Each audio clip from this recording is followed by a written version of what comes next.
টাটা সেমিকন্ডাক্টৰৰ যেতিয়া আৰম্ভণি হৈছিলে তেতিয়া বহুতে প্ৰশ্ন কৰিছিলে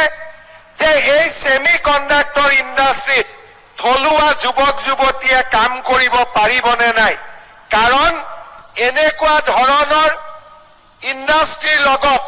অসমৰ পৰিচয় নাই আৰু আমি এনে কামত সফল হ'ব পাৰিম নে নাই টাটা ইলেক্ট্ৰনিক্সৰ এমডি ডক্টৰ ৰণধীৰ ঠাকুৰ ডাঙৰীয়াক এই বিষয়ে মই জনোৱাত তেখেতে মোক কৈছিলে যে আমি অসমৰ পৰা পোনে পোনে 1000 ছোৱালীক আমি লৈ যাম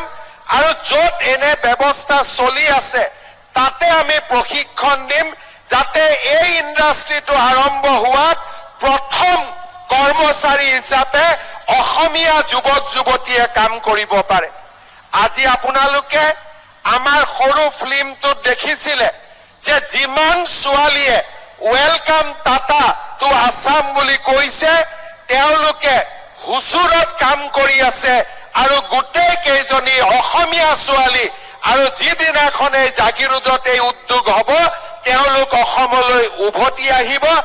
আৰু অসমত কৰ্ম উদ্যমিত এক নতুন যুৱ শক্তিৰ সৃষ্টিত তেওঁলোকে প্ৰেৰণাৰ স্ৰোত হিচাপে কাম কৰিব